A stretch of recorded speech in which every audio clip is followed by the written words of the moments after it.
What's happening all around America each morning is caregivers are in their car. They're having that last primal scream and yell and cry and cry and cry. Then they fix their face, they smooth their hair, because corporate wants us to be sweet and presentable over being honest about what's taking place. 73% of all employees have a secret second job called caregiving. So then they walk in the door and they try to perform. Corporations don't know what's happening for that employee.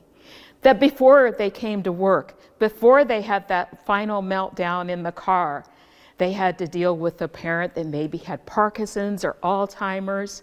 They had to manage medication. They had to manage agitation when they get a little unable to be contained.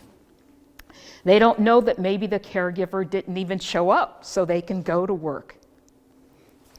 Those are some of the things that are happening behind the scenes. How that's showing up with those individuals in the workplace. Your boss just sees performance issues and starts wondering, I wonder what's going on with Michelle. Maybe she's secretly looking for another job, or Ruby. I want to know what's really happening here.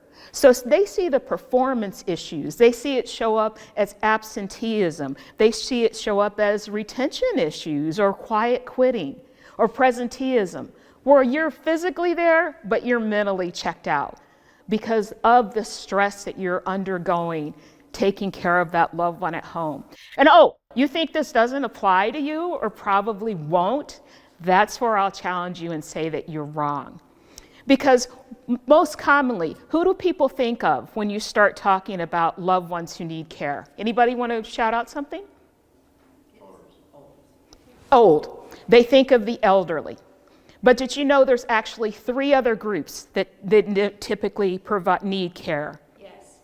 There is the elderly. There's children, because we're really not supposed to leave them home by themselves under 18, kind of, sort of. Then there's also loved ones with disabilities of any age. Then there's the sandwich generation. So you have kids at one end and elderly at another. Those are the 4 different categories of individuals who are receiving care from those caregivers that I just talked about. That's why the statistics are overwhelming, that 1 in 4 or 1 in 5, depending on which stat you pull, employees are also being a caregiver as well when they're walking through the doors of corporate America.